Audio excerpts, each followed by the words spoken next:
The day we've all been waiting for is almost here, just one day left until the FPL deadline. So with Spurs' game against PSG last night now finished, every team in the Premier League has finished their pre-season. So in today's video, we'll be going through the pre-season form of every team in the Premier League. So if you enjoyed the video, make sure you smash that like button and hit that subscribe. And let's get into it.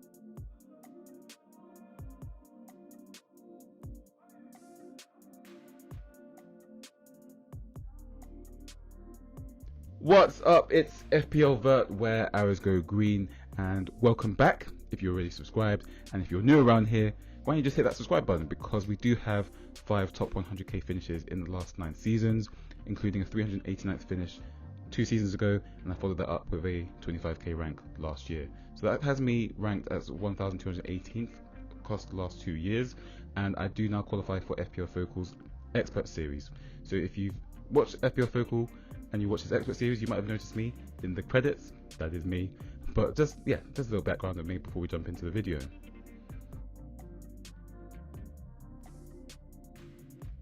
So in no particular order, and because Bournemouth do have AFC in their name, they're actually first. So looking at the last used 11, this was against Real Sociedad when they drew 0-0. But it wasn't exactly their first team, because they also played the B team on the same day, and Evan Nilsson actually scored in that game. So Evan Nilsson will be starting. But just looking at the fixtures to begin with, of course, it's a very tough task away to the champions in game week 1. But after that, they do have pretty decent fixtures, including Wolves at home, and then obviously Newcastle, who look pretty much in disarray at the moment. So a few options here. I would say Evan Nilsson's probably the best one. Petrovic is a good 4.5 million defender, but outside of that, I don't think you really want anyone like that. Of course, Petrovic did save a penalty in the 0-0 draw, so yeah, just one thing to have an eye on. Next up, it's Arsenal, the runners-up last year and the 2 seasons before that as well. So second 3 years in a row. So of course, a good base, but they'll be looking to do one better, we hope, and win the Premier League this season. But looking at the start of the season, it's a pretty tough start. In the first 6 game weeks, Arsenal faced 4 of last season's top 5.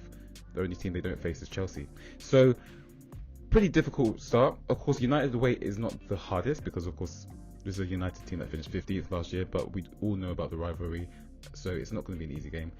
Leeds in game week 2 is pretty much a good captain option, and I'm still considering Saka really for this reason, because I think in game week 2 there isn't like a standout fixture. Of course, Liverpool go away to Newcastle, which on paper is difficult, but maybe in reality is not as difficult as it once seemed, as we'll see how Newcastle have gotten along in the pre-season. But of course, Saka last Saturday against Atletico Bilbao looked incredible. So did Havertz. He came off the bench and scored, and Gyökeres got off to the mark in front of his fans. So remains to be seen. Not too sure I would start with Gyökeres, just because he's 9 million, and as we'll see in the next slide, there is someone at that range who's probably a better option.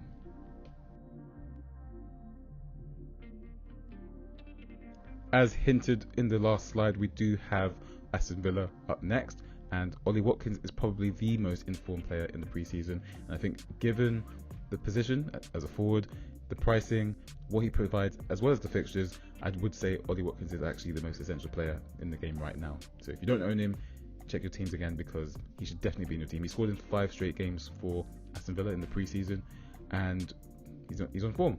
Rodgers, of course, came off injured in the game against Roma, and he didn't play in the final 2, but he has been pictured training, so it does seem like he'll be fit to play against Newcastle. And as mentioned, Newcastle have been disarray. I'm not sure if you missed it or if you've been living under a rock, but Newcastle have been in the news all summer because of a certain player wanting to leave.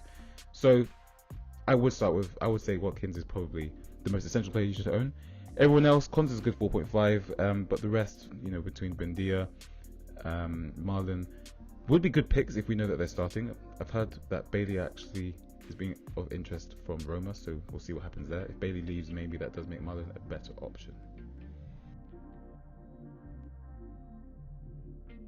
Up next is Brentford, and not really much to write home about other than the fact that Brian Mbeumo left them. He scored over 200 points for them last season, and of course he's gone to Manchester United. Weston may also be leaving, but in terms of FPL assets, I'm not too sure about that one. Of course, they've got a new coach as well, because Thomas Frank has gone to Spurs. So maybe this is a wait and see, but these are the results that they've had. The fixtures aren't amazing. Yeah, that's Brentford. Brighton are always an interesting team due to the budget-friendly options that they have, but I don't think they will be of interest at the start of the season, given the fixtures. I think Jorginho Rutter has potential this season because he'll be a midfielder.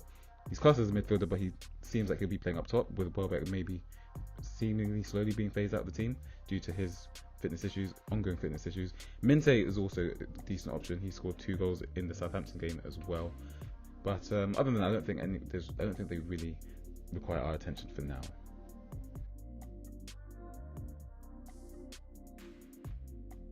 I'm sure everyone has some Burnley assets in their team, given the fact that Dubravka has joined them and he's a £4 million defender, and also Estev. But in terms of like real assets, I'm not too sure about that one. Of course, they host Sunderland in Game Week 2, so we could play our defenders against Sunderland. But other than that, I don't think they're going to be of too much interest as a promoted team.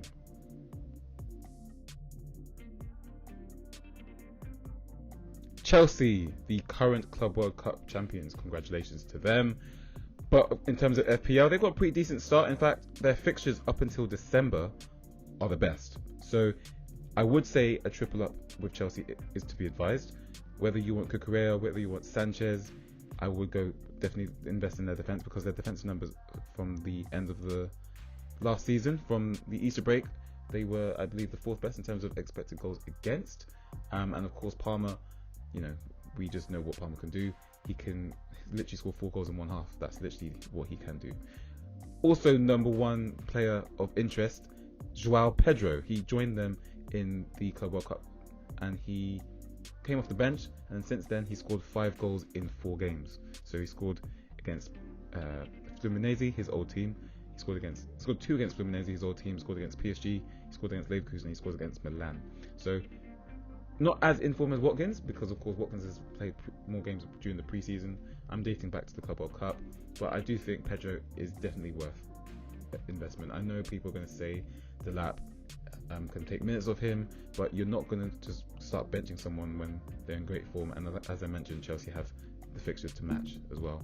So I would say you want a triple up on Chelsea for sure.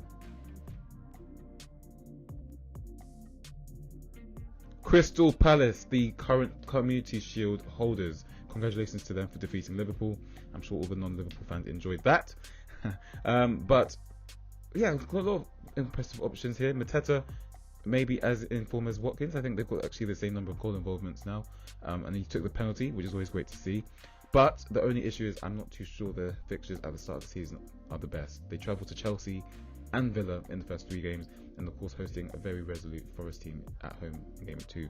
But from Game Week 4, they're definitely an option. I would love to fit Munoz into my team somehow, but Chris Richards is 4.5 million.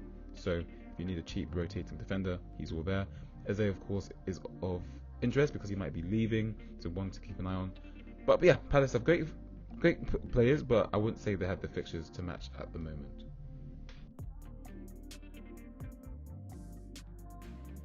With the introduction of the defensive contributions, one player has been of particular intrigue, and his name is James Tarkowski, 5.5 million. And that's because he pretty much averages DEFCON almost every game. So if you're really huge on DEFCON, Tarkowski is probably the one for you. But I'm not really convinced, personally, and Brantwaite has now picked up a hamstring injury. So we all saw last year what happened when Michael Keane came in. It brings the team's level down quite dramatically, and they haven't actually been in the, obviously pre-season doesn't mean everything, but they're not even scoring that many goals either. So I'm not sure I would be looking at Everton at the start of the season. Of course, Leeds away is a good fixture on paper, but do you really want to be travelling to a freshly promoted team on Monday Night Football? Probably not. So yeah, we'll see what happens there.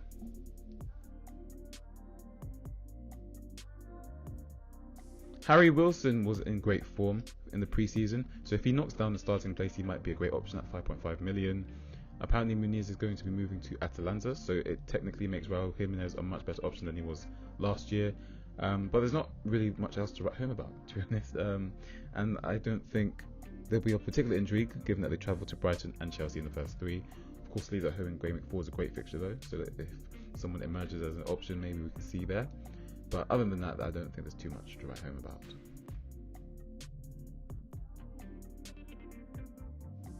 Other than Perot and maybe Rolon, I'm not too sure that there'll be many options for Leeds. Obviously, they're wait and see, in my opinion, anyway, because they're a promoted team, and they'll be hosting Everton in the Monday Night Football, which is always exciting. But they're pretty much a wait and see, especially given the fixtures as well.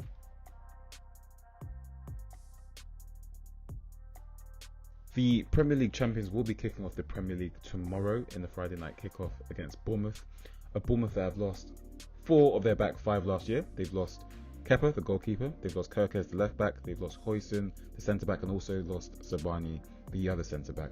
So, despite Salah's poor showing in the Community Shield, I don't think it's well advised to be going without him.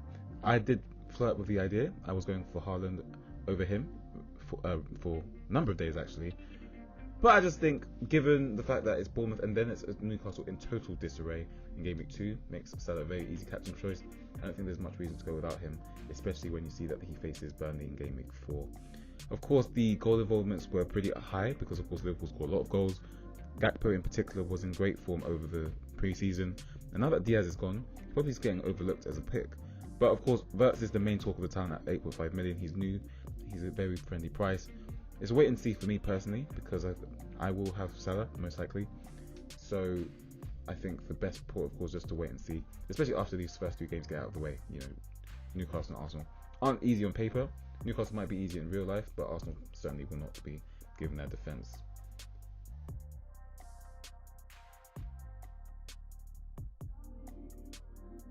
Manchester City will be hoping for a better season after struggling for long stretches of last year. And Haaland, of course, doing what he does best, just scoring for fun during the pre-season and the Club World Cup. But their fixtures aren't really the best. I mean, on paper, Wolves is good, but every game at the Molineux recently has been very tight, if you look back at the stats. Tottenham at home is always a bogey game. Brighton, of course, beat them last year away.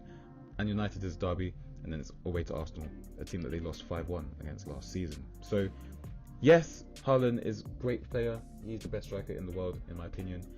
But I don't think he justifies the 14 million fee when I don't think he's a better captain than Salah in most weeks for the first 5 game weeks. Then in Game Week 6, of course, they're hosting Burnley. So if you're looking at perhaps playing your free hit, you can do it there. I think I'll do that there. But one player has a lot of interest, and that's Tijani Reinders. He is the midfielder, 5.5 million midfielder, a lot sexier option than the very popular Anderson at the moment. And I think I'll be going there maybe, but we'll see in my draft. But he scored 2 goals off the bench, and he should have had a hat-trick. He actually slipped after rounding the goalkeeper, so definitely want to keep an eye on.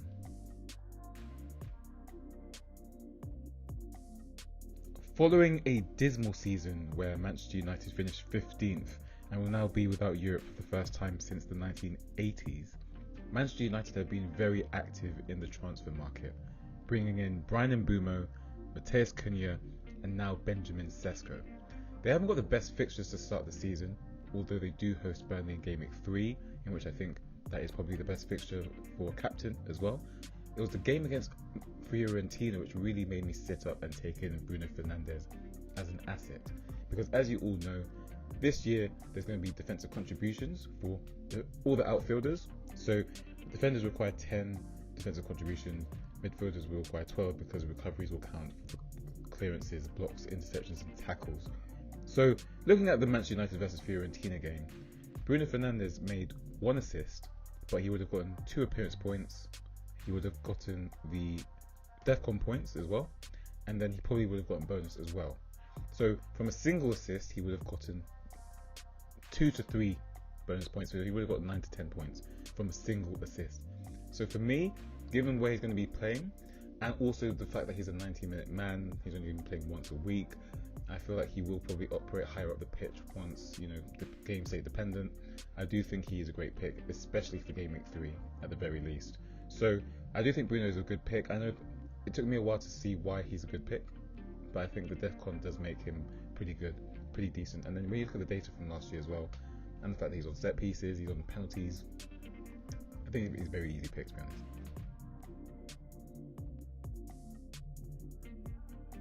To say Newcastle fans probably would have hoped for a better summer would probably be an understatement given what happened last season.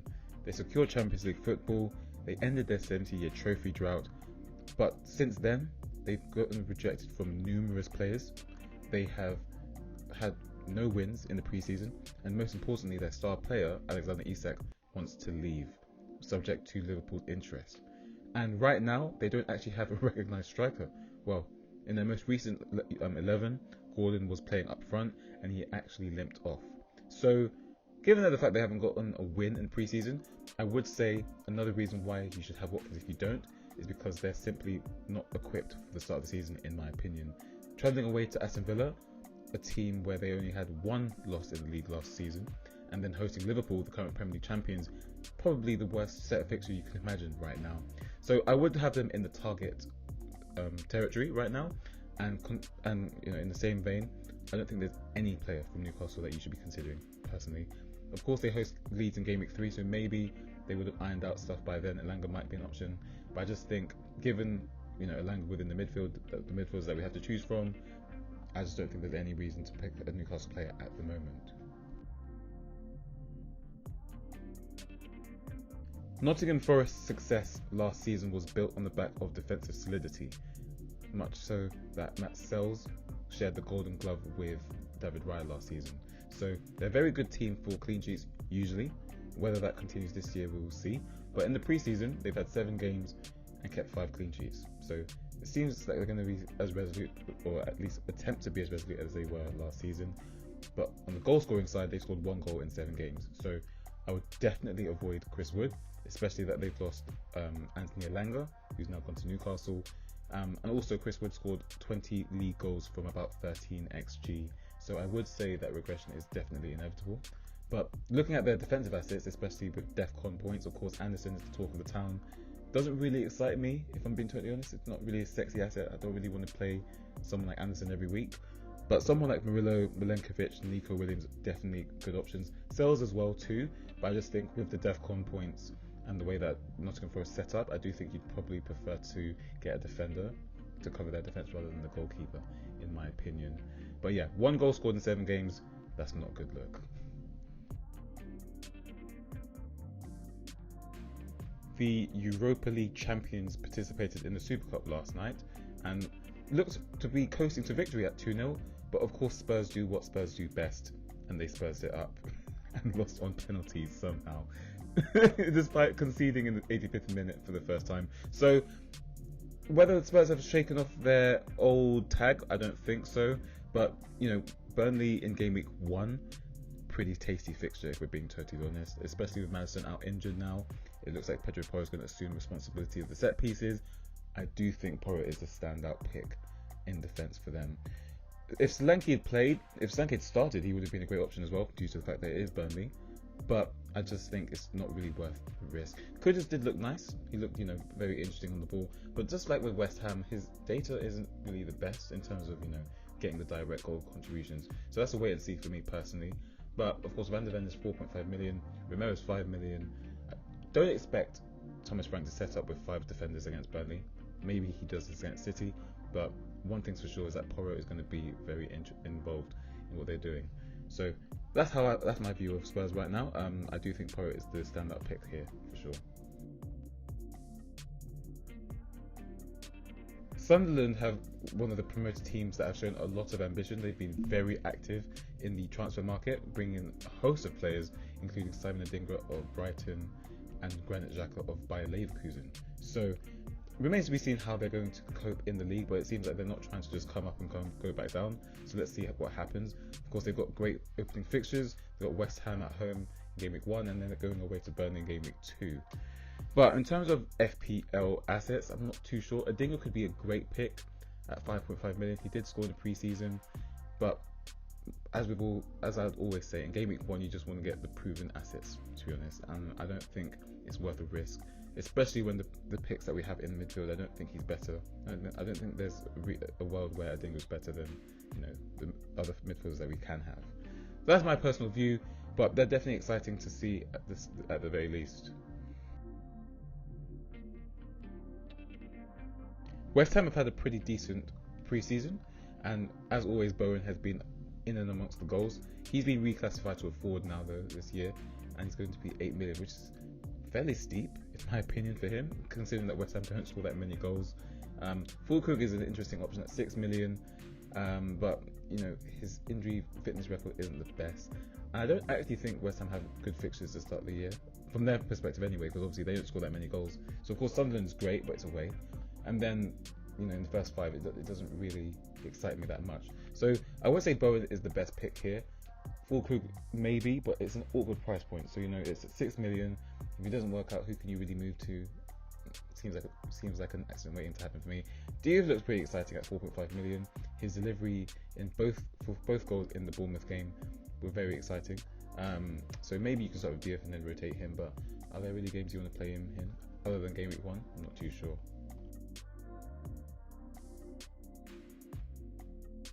And last but not least, we have Wolverhampton Wanderers. Of course, particular intrigue because they've lost their talisman, Mateus Cunha, to Manchester United.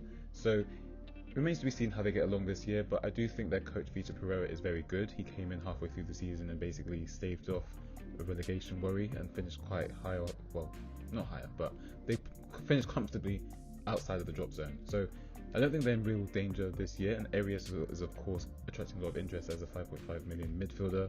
So let's see how they get along for the first 4 game weeks, because of course they're hosting Leeds in game week 5, so that's a wait and see for me. So that's just a rundown of all 20 Premier League teams. I will be hopefully getting a draft video out as well before the deadline as well. So welcome back and thanks for watching, and I'll see you guys soon. Thanks.